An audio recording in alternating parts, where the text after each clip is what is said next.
Growth and development में विकास की अवस्थाएं पढ़ेंगे। विकास की अवस्थाओं के कितने चरण बताए गए हैं? 6 चरण होते हैं विकास की अवस्था में। सबसे पहले प्रसव पूर्व अवस्था होती है, जो कि जन्म से पहले यानी कि जन्म गर्भाधान से लेकर के जन्म तक। फिर उसके बाद में शैशवावस्था होती है, जो कि 0 से 2 वर्ष तक होती है। फिर बाल्यावस्था होती है, जो 2 से लेकर के 12 वर्ष तक होती है। इसको कहते हैं गोल्डन एज। ठीक है। पूर्व बाल्यावस्था, बाल्यावस्था में 2 होते हैं, पूर्व बाल्यावस्था और उत्तर बाल्यावस्था। पूर्व बाल्यावस्था 2 से 6 वर्ष तक की होती है, और पूर्व बाल्यावस्था को ही कहते हैं खिलौना की अवस्था यानी कि टॉय एज। ठीक है। मिडिल चाइल्डहुड होता है 6 से 8 वर्ष का, और उत्तर बाल्यावस्था होती है 6 से 12 वर्ष तक की। 2 से 6 पूर्व बाल्यावस्था और 6 से 12 उत्तर बाल्यावस्था। उत्तर बाल्यावस्था को कहते हैं गैंग एज, और पूर्व बाल्या को कहते हैं टॉय एज। फिर आती है किशोरावस्था, जो कि 12 से लेकर 18 वर्ष तक की होती है। फिर वयस्कावस्था होती है 18 से लेकर के 60 वर्ष तक की। फिर वृद्धावस्था, और वयस्कावस्था को ही प्रौढ़ावस्था या फिर एडल्टहुड कहते हैं। वृद्धावस्था 60 से ऊपर वाले होते हैं। इस अवस्था में हम परिपक्वता के आखिरी पड़ाव पर होते हैं। वयस्कावस्था जो होती है वो परफेक्शन और मैच्योर स्टेज होती है। ठीक है। अगर हम बात करते हैं अपने स्किल्स की बात करते हैं, तो इसकी मोटर स्किल्स, गतिक कौशल 2 प्रकार के होते हैं, ग्रॉस मोटर स्किल और fine motor skill. Gross motor skill में हम अपनी बड़ी बड़ी अस्थियों का अगर यूज कर रहे हैं तो वो ग्रॉस मोटर स्किल हो जाएगा, यानी कि स्थूल मोटर स्किल्स हैं। इनको हम पहले यूज करते हैं। पहले जब बच्चा होता है तो वो अपनी बड़ी बड़ी अस्थियों का यूज करता है, और जैसे जैसे बच्चा बड़ा होता जाता है वैसे वैसे अपनी वो छोटी अस्थियों का प्रयोग करता है। जैसे जो इन फिंगर के बीच की टिप्स होती हैं, ये क्या हो गई? छोटी अस्थियां हो गई। जैसे लिखने के लिए यूज करना, पेन पकड़ना, ये क्या हो गई? छोटी अस्थियां। और चीजों को खाली पकड़ना, वो हाथों पैरों का यूज करना, चीजों को पकड़ना, चलना, कूदना, भागना, ये किस में आ जाएगा? ग्रॉस मोटर स्किल में, क्योंकि इसमें बड़ी बड़ी अस्थियां यूज होती हैं। फाइन मोटर स्किल में क्या हो जाता है? इसमें फिंगर्स का यूज करता है, पेन पेंसिल पकड़ता है बच्चा, सुई धागा डालना, ड्राइंग करना, ब्लॉक बनाना, तर्जनी और अंगूठी की सहायता से वस्तुओं को उठाना और लिखना, तो उसमें क्या करता है? फाइन मोटर स्किल्स हो जाता है। मांसपेशियों, तंत्रिकाओं तथा तंत्रिका केंद्रों की समन्वित क्रियाओं द्वारा शारीरिक गति पर नियंत्रण प्राप्त करना क्रियात्मक विकास कहलाता है। अगर विकास की बात करी जाए तो मांसपेशियों, तंत्रिकाओं और तंत्रिका केंद्रों के बारे में जो बात करी थी वो भी किसने बोला था? हरलॉक ने बोला था। ठीक है। अगर हम बात करें बाल विकास के सिद्धांत, वृद्धि एवं विकास के क्या सिद्धांत होते हैं? इसमें सिद्धांत होते हैं, पहला निरंतरता का सिद्धांत, यानी कि निरंतर वृद्धि जो है वो कैसी होती है? वृद्धि और विकास निरंतर होता रहता है। व्यक्तिगत भिन्नता का सिद्धांत, प्रत्येक व्यक्ति का विकास और वृद्धि जो है अलग अलग प्रकार से होती है। समान प्रतिमान का समान, जैसे मानव का बच्चा है तो उसके बच्चे की वृद्धि भी उसी के समान होगी, और जानवर का होगा तो वो वैसे होगी। पूर्वानुमान का सिद्धांत, एकीकरण का सिद्धांत, जैसे निरंतरता का सिद्धांत है तो विकास कभी ना रुकने वाली प्रक्रिया है, यह जीवन पर्यंत चलती रहती है, केवल इसकी गति मंद और तेज होती रहती है, तो ये क्या हो गया? निरंतरता का सिद्धांत। शैशवावस्था में विकास तेज होता है, बाल्यावस्था में फिर धीमा हो जाता है, और किशोरावस्था में फिर से तेज हो जाता है। ठीक है। व्यक्तिगत भिन्नता का सिद्धांत, यानी कि प्रत्येक बच्चा दूसरे बच्चों से अलग होता है। बच्चों का विकास व्यक्तिगत भिन्नता के अनुसार चलता है।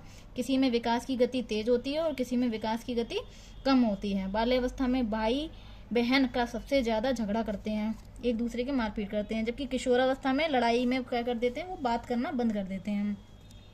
परिमार्जिता का सिद्धांत, यानी कि परिवर्तन का सिद्धांत, उचित वातावरण देकर के वृद्धि और विकास में परिवर्तन किया जा सकता है। जिस हिसाब से हम वातावरण देंगे उस हिसाब से बच्चे का विकास होता है, तो उसको बोलेंगे परिमार्जिता या फिर परिवर्तन का सिद्धांत। उसका वातावरण से संबंधित हो गया वो। ठीक है। समान प्रतिमान का सिद्धांत, प्रजाति के अनुसार वृद्धि और विकास का रेशियो अलग अलग होता है। जैसे मानव और पशु पक्षियों का अलग अलग का प्रतिमान जो है वो कैसा होता है? अलग अलग होता है। ठीक है। फिर अगर बात करें विकास की दिशा का सिद्धांत, विकास की दिशा कैसी होती है? विकास पहले सिर, फिर धड़ और फिर पैरों पर कंट्रोल करता है। ठीक है। सिर पे होता है सबसे पहले, फिर धड़ में, फिर उसके बाद में पैर। सिर से पांव की ओर, रीढ़ की हड्डी से बाहर की ओर, और स्वरूप के पश्चात क्रियाएं। वंशानुक्रम और वातावरण के संयुक्त परिमाण का सिद्धांत, वंशानुक्रम और वातावरण का संयुक्त परिणाम भी होता है विकास के सिद्धांत में। ठीक है। पूर्वानुमान का सिद्धांत क्या होता है? बचपन देखकर, पूर्वानुमान मतलब कि पूर्व का अनुमान लगा लेना। बच्चे का बचपन देखा और उसके बाद में क्या होगा उसका भविष्य बता देना कि ये बच्चा कैसा होगा। देखकर भविष्य बताना विकास का पूर्वानुमान कहलाता है, क्योंकि हम पहले ही अनुमान लगा सकते हैं कि विकास किस दिशा में ज्यादा रहेगा। ठीक है, जबकि लेकिन ये जो सिद्धांत है ये 100% सटीक नहीं होता। ठीक है, एकीकरण का सिद्धांत क्या होता है? बच्चों में एकीकरण का गुण पाया जाता है जब हम किसी एक काम को करने के लिए अपने हाथ पैरों को एक साथ मिलाकर काम करते हैं, तो उसे कहते हैं एकीकरण कहलाता है। तो विकास में एकीकरण का सिद्धांत भी आता है। एकीकरण का सिद्धांत भी किसके लिए? विकास का सिद्धांत है। वर्तुलाकार बनाम रेखीय प्रगति का सिद्धांत। वर्तुलाकार और रेखीय प्रगति क्या होता है? विकास में बालक द्वारा अनुसरण किया हुआ मार्ग सीधा और रेखीय नहीं होता और किसी भी अवस्था में विकास स्थिर या नियमित गति से नहीं होता। जब बच्चे का विकास एक निश्चित स्तर तक हो जाता है तो संभावना रहती है कि विकासात्मक प्रगति रुक जाए। अतः आगे प्रगति करते समय विकास में वर्तुलाकार नमूने में पीछे की ओर घुमाव होता है, फिर आगे की ओर प्रगति होती है। यानी कि क्या इसमें कहने का मतलब है? वर्तुलाकार बनाम रेखीय प्रगति का सिद्धांत। विकास कभी भी रेखीय नहीं होता, सीधा कभी भी नहीं होता, अर्थात वह कभी भी सीधी रेखा में नहीं चलता, बल्कि कैसा होता है? स्पाइरल होता है। कभी उसकी गति धीमी होती है तो कभी उसकी गति तेज होती है। जो विकास की दिशा का सिद्धांत है उसमें दिशा अलग अलग तरीके की होती है। जब विकास की दिशा सिर से पैर की तरफ होती है तो उसे कहते हैं सिफेलोकाउडल। क्या कहते हैं उसे? सिफेलोकाउडल, अगर वो हेड से टो की ओर है। और अगर वो केंद्र से बाहर की ओर है, जब दूसरी तरफ विकास का क्रम मध्य से शुरू होकर बाहर की तरफ होता है तो उसे कहते हैं समीप दूराभिमुख, यानी कि प्रोक्सिमो डिस्टल कहते हैं। ऐसे विकास को क्या कहते हैं? प्रोक्सिमो डिस्टल। अतः हम कह सकते हैं विकास सीक्वेंशियल यानी कि क्रमिक होता है। अंतर संबंधित विकास का सिद्धांत। अंतर संबंधित विकास क्या कहता है? स्वस्थ शरीर में स्वस्थ मन का विकास होता है। यानी कि शरीर में कोई भी चीजें होती है वो एक दूसरे से क्या होती हैं? अंतर संबंधित होती हैं। विकास संपूर्ण रूप से होता है। वृद्धि और विकास के सबसे महत्वपूर्ण विशेषता है कि व्यक्ति संपूर्ण तौर पर बढ़ता है और विकसित होता है। ठीक है, शारीरिक, बौद्धिक, संवेदनात्मक, सामाजिक और अन्य प्रकार के विकास अंतर संबंधित होते हैं। ठीक है, फिर है सामान्य से विशिष्ट क्रियाओं का सिद्धांत। हमारा विकास सदैव विशिष्ट क्रियाओं की ओर चलता है, ना कि विशिष्ट से सामान्य की ओर चलता है। यानी कि ये कहने का मतलब है कि सामान्य क्रियाएं पहले होती हैं, उसके बाद में विशिष्ट क्रियाएं होती हैं। यानी कि पहले बच्चा बड़ी मसल्स का प्रयोग करता है, यानी कि सामान्य रूप से काम करता है, उसके बाद में वो अपनी छोटी स्केल का कार्य करता है, यानी कि विशेष कार्य करता है। छोटे बच्चे अपनी उंगलियों से अपने चारों तरफ जुड़े हुए कपड़ों को सामान्य रूप से पकड़ना सीख लेते हैं, बाद में उन्हें उंगलियों से लिखना सीखते हैं, तो वह विशिष्ट क्रिया कर रहे हैं। ठीक है, अब अगर हम बात करें वृद्धि और विकास। गर्भावस्था से वृद्धि और विकास दोनों स्टार्ट हो जाते हैं। दूर से सामने दिख जाए वो क्या होती है? वो वृद्धि होती है। कार्य करने की क्षमता या उसको समझने की क्षमता जो होती है वो क्या है? विकास होता है। विकास हमें सामने से दिखाई नहीं देता, लेकिन वृद्धि दिखाई देती है। वृद्धि एक समय पे आकर रुक जाती है, जबकि विकास जीवन पर्यंत चलता रहता है। आमतौर पर लोग वृद्धि एवं विकास को एक जैसा शब्द मानते हैं, लेकिन दोनों में अंतर होता है। वृद्धि का अर्थ होता है किसी बालक की लंबाई, भार, आकार में परिवर्तन होना, जबकि विकास का अर्थ है बालक के कार्य करने की क्षमता में विकास होना। वृद्धि एवं विकास की प्रक्रिया गर्भावस्था से प्रारंभ होती है, लेकिन एक समय पर आकर रुक जाती है। ठीक है, अब अगर बात करें बालक के विकास की विभिन्न अवस्थाएं कौन कौन सी होती हैं। देखो, विभिन्न अवस्थाएं अभी पहले भी बताई थी, तो इसमें कौन सी है? जब वो गर्भधान में होता है, जिस समय गर्भधारण होता है, तो डिंबावस्था, पिंडावस्था, भ्रूणावस्था। गर्भधारण करने से 2 सप्ताह तक, यानी कि 14 दिन हो गए, वो डिंबावस्था। फिर उसके बाद में तीसरे सप्ताह से लेकर के 8वें सप्ताह तक पिंडावस्था। 9वें सप्ताह से लेकर के जन्म तक, 9वां सप्ताह से लेकर के जन्म तक वो क्या होता है? भ्रूण बन जाता है, तो होगी भ्रूणावस्था। जन्म के पूर्व विकास की ये 3 अवस्थाएं हो गई, डिंबावस्था, पिंडावस्था और भ्रूणावस्था। गर्भाधान का अधिकतम समय कितना होता है? 11 माह तक होता है।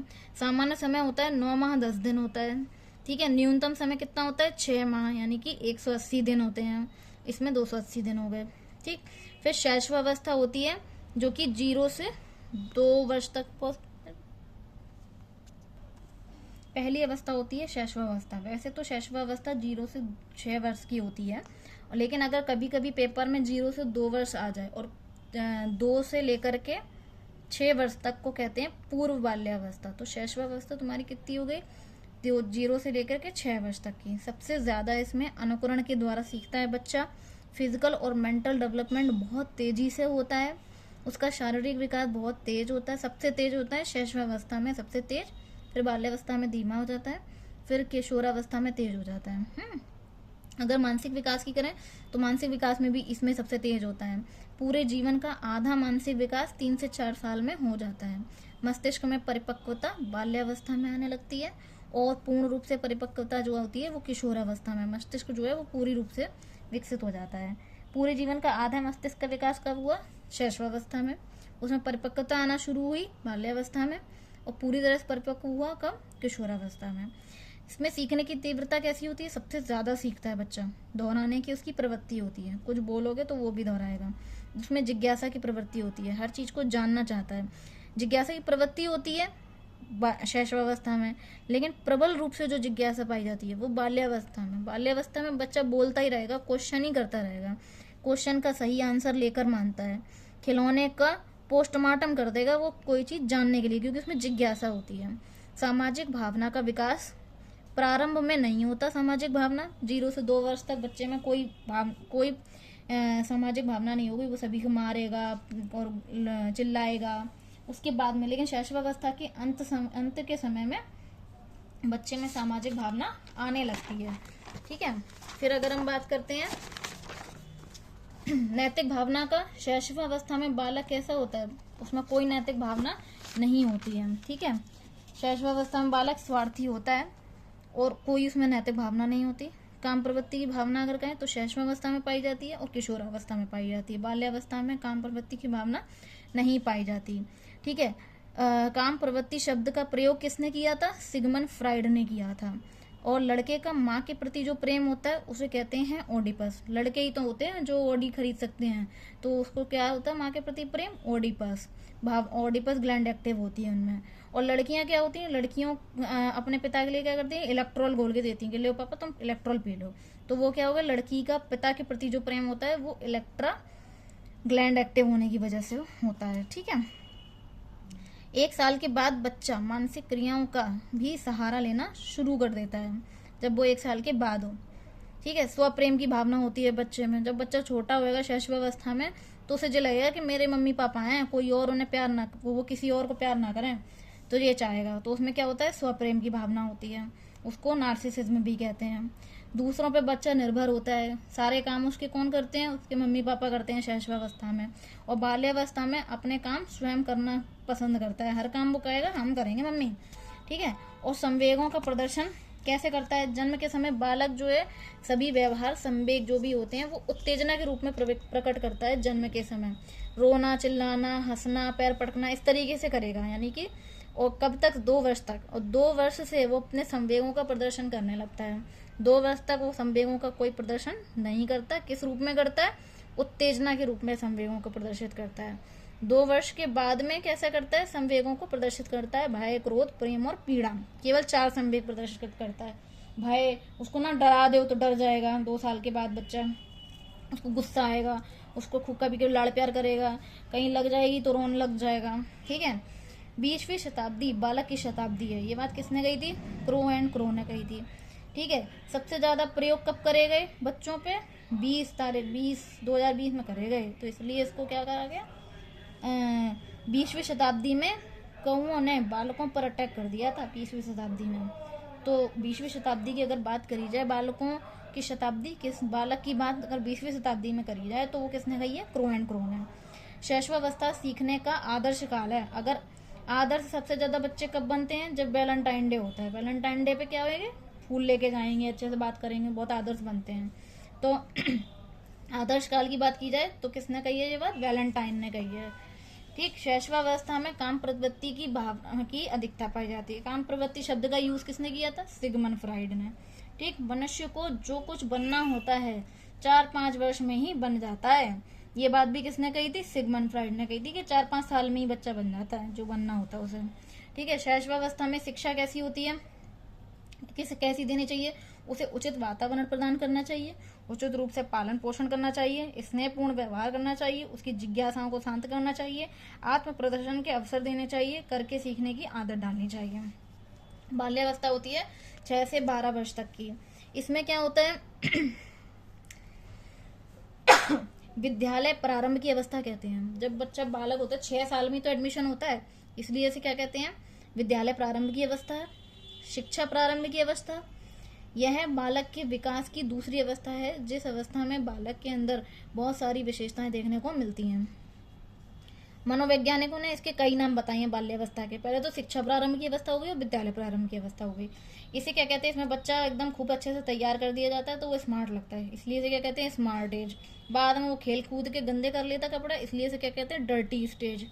खेल की अवस्था, खेल बहुत खेलता है इसलिए। खिलौने की अवस्था, टॉय जो गई कौन सी, पूर्व बाल्यावस्था यानी कि शैशवावस्था में चली गई। खेल की अवस्था तुम्हारी होगी बाल्यावस्था। स्फूर्ति, बहुत एक्टिव होता है बच्चा, स्फूर्ति की अवस्था, हमेशा गैंग में रहना पसंद करता है, बहुत सारे बच्चे आपस में। तो बाल्यावस्था को टोली अवस्था या फिर दल या फिर समूह की अवस्था कहते हैं। इस समय क्या होता है, बिना किसी उद्देश्य के बच्चा बस घूमता ही रहता है, दिन भर सारे दिन घर के बाहर बना रहेगा, ठीक है, तो उसे क्या कहेंगे, निरुद्देश्य भ्रमण की अवस्था। बच्चा घूमने के चक्कर में झूठ भी बोल देगा अपने साथी को बचाने के लिए, तो इसलिए इसे मिथ्या की अवस्था भी कहते हैं। छोटे बच्चों में कंपटीशन बहुत होता है, वो कहते हैं हम जीते तो उसको, इसलिए इसको प्रतिस्पर्धा की अवस्था भी कहते हैं। और खोखली मित्रता होती है कैसी, कि अगर दोस्त के चक्कर में बच्चा खुद पिटने वाला है, कि दोस्त दोनों पिट रहे, तो सबसे पहला ऐसा होगा कि वो दोस्त ही सबसे पहले भागेगा, इसलिए क्या कहते हैं, खोखली मित्रता की अवस्था भी कहते हैं। सुसुप्तावस्था कहते हैं, क्यों, क्योंकि इस अवस्था में, बाल्यावस्था में काम प्रवृत्ति की भावना नहीं पाई जाती। समलिंगी समूह बनाना पसंद करते हैं, लड़के लड़कों को दोस्त बनाएंगे, लड़कियां लड़कियों को दोस्त बनाएंगी। जबकि किशोरावस्था में विषमलिंगी ग्रुप बनाते हैं, लड़के लड़कियों से करते हैं दोस्ती और लड़कियां लड़कों से करती हैं। बहिर्मुखी व्यक्तित्व होता है, बच्चा इस समय केवल पेरेंट्स के अलावा बाकी लोगों के सामने भी बोल लेगा, बहुमुखी व्यक्तित्व होता है। शैशवावस्था में जबकि बच्चा कैसा होता है, वो शर्माएगा, उसे कहो बोलो तो वो केवल घर वालों के सामने तो बोल लेता है, लेकिन बाहर वालों के सामने नहीं बोलता। इस समय में बच्चा क्या होता है, वो चोरी भी करने लग जाएगा, झूठ भी बोलेगा, तो चोरी करना व झूठ बोलना भी करना शुरू कर देता है। इस अवस्था में बच्चों के आपस में झगड़े भी बहुत होते हैं, भाई बहनों का ऐसा झगड़ा होगा कि वो मारपीट करने लगे, एक दूसरे खून कर देंगे, ऐसे लड़ेंगे वो, ठीक है। जबकि समूह में क्या होता है, समूह बनाने का काम कौन करते हैं, बाल्यावस्था में।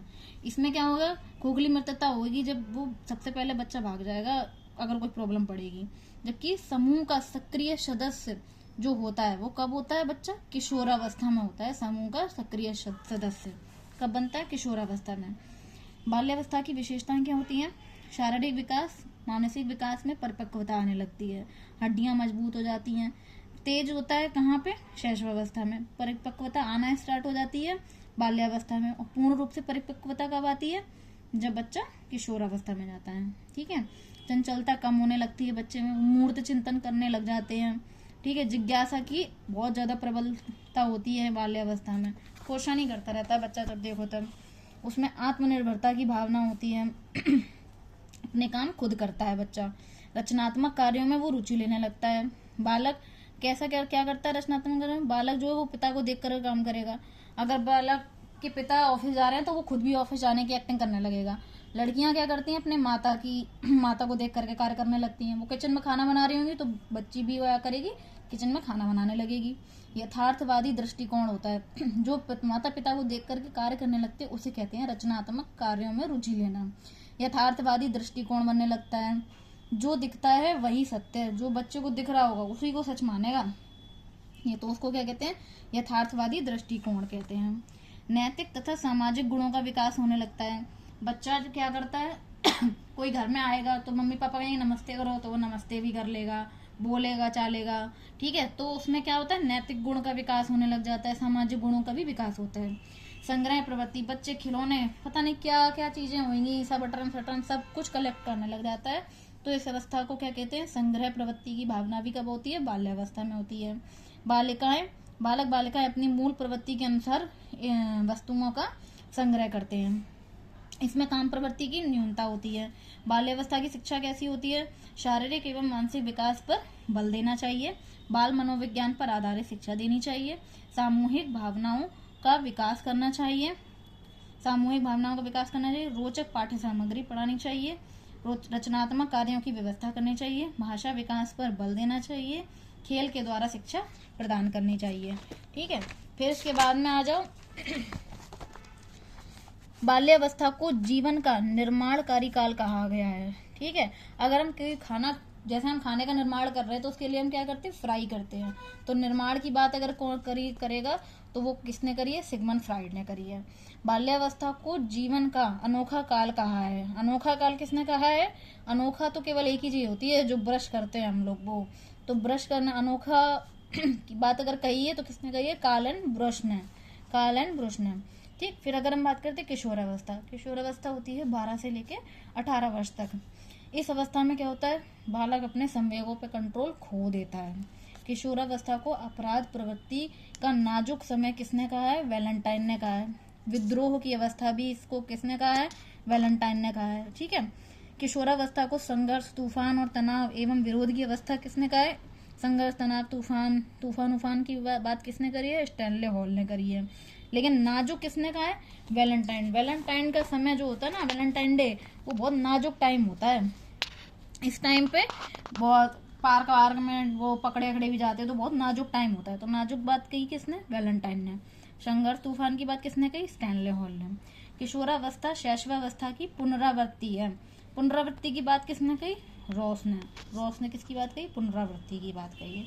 ठीक है, इस अवस्था के क्या उपनाम है? किलपैट्रिक ने इस अवस्था को टफ टाइम कहा है। किसने कहा है? अगर टफ की बात करें तो किसी को किल करना ही बहुत सबसे ज्यादा टफ होता है, तो किशोरावस्था को टफ टाइम किसने बोला है? किलपैट्रिक ने बोला है। इसके उपनाम क्या है? बसंत ऋतु एवं पतझड़ की अवस्था। कभी मूड बच्चे का कैसा होएगा, कभी खराब होएगा, तो क्या है वो? बसंत ऋतु कभी आ रही है और कभी पतझड़ आ रही है। कभी तो सुखी है, कभी वो दुखी है, तो सुख दुख की अवस्था। श्रृंगार बहुत करता है बच्चा, तो श्रृंगार की अवस्था। जीवन का कठिन काल कहा जाता है। किसने कहा है? टफ टाइम यानी कि कठिन काल किसने कहा है? किलपैट्रिक ने कहा है। कहाँ से कठिन? कहाँ से? किलपैट्रिक। और टफ टाइम किसने बोला है? किलपैट्रिक ने, क्योंकि किसी को किल करना ही सबसे ज्यादा टफ होता है। जीवन का स्वर्ण काल भी कहा गया है इसको। उलझन की अवस्था भी कहा गया है। चिंतन बहुत करता है बालक, चिंतन की अवस्था कहा गया है। संवेगात्मक तनाव की अवस्था भी कहा गया है, क्योंकि इस समय पे बालक के संवेग स्थिर नहीं होते। कभी वो खुश होएगा, कभी दुखी होएगा, कभी उसे बहुत काम करने की वो लगेगी। विपरीत लिंग का आकर्षण भी होता है इसमें। सैंडविच स्टेज कहते हैं इसको, सैंडविच स्टेज भी कहा जाता है। किशोरावस्था की विशेषताएं क्या होती हैं वो देखो। इसमें शारीरिक विकास में अचानक परिवर्तन होते हैं। कैसे परिवर्तन होते हैं? प्रारंभिक में किशोरावस्था 12 से 15 वर्ष तक होती है। ठीक है, प्रारंभिक किशोरावस्था होती है 12 से 15 वर्ष तक, और बाद की किशोरावस्था होती है 15 से लेकर 18 वर्ष तक। 12 से 15, 15 से 18। इस समय में पहले क्या होता है? किशोरी लंबी होती है और किशोर कम लंबा होता है। लड़की किशोरियां कैसी होंगी? लंबी पहले, और किशोर कैसा होगा? कम लंबा। और बाद में क्या होता है? किशोरी की लंबाई रुक जाती है जबकि किशोर लंबा हो जाता है। लड़के देखो बाद में खूब लंबे निकल आते हैं, लड़कियां उतनी लंबी नहीं होती हैं। मानसिक विकास में परिपक्वता आ जाती है। स्थिरता तथा समायोजन का अभाव होता है। उनकी रुचि क्या होती है? बदलती रहती है। बच्चे समायोजन नहीं कर पाते। घनिष्ठ मित्रता होती है। इतनी मित्रता होगी कि दोस्त दोस्त के लिए लड़ जाएगा, एक दूसरे किसी और दुश्मन का खून भी कर देगा दोस्त के लिए। वीर पूजा की भावना, किसी ना किसी को अपना आदर्श मान लेंगे और उसी के हिसाब से काम करने लग जाते हैं बच्चे। ठीक है, ईश्वर तथा धर्म में विश्वास रखना। बालक मंदिर जाने लग जाएंगे, मस्जिद करेंगे, स्टार्ट कर दिए, सब पूजा पाठ करना शुरू कर देते हैं इस अवस्था में। स्वाभिमान की अवस्था, कल्पना एवं दिवा स्वप्न की बहुलता बहुत ज्यादा हो जाती है। इस अवस्था में बच्चा क्या होता है? बहुत ज्यादा ये सोचता है कि अरे हम इंजीनियर बन जाएंगे, हम डॉक्टर बन जाएंगे, हम ये करेंगे वो करेंगे, चाहे वो उतना पढ़े ना, कुछ करे ना, लेकिन सोचेगा बहुत। तो वो क्या करता है? दिवा स्वप्न देखता है। स्वतंत्रता एवं विरोध की भावना आ जाती है बालक में। समाज सेवा की भावना आ जाती है। उसे व्यवसाय की चिंता होने लगती है कि हम क्या कामकाज करेंगे। समूह का सक्रिय सदस्य बन जाता है। ठीक है, बाल्यावस्था में दोस्ती कैसी होती है? खोखली होती है, जबकि किशोरावस्था में गहरी दोस्ती हो जाती है। ठीक है, बच्चे का सोचना सैद्धांतिक वह औपचारिक रूप से सोचने लग जाता है, वो सिद्धांतों पे काम करता है। इस अवस्था में बच्चे कैसा चिंतन करते हैं? अमूर्त चिंतन करते हैं। ठीक है, बच्चा प्रतियोगिताओं, स्वतंत्रता एवं विद्रोह की भावना की ओर अग्रसर होता है।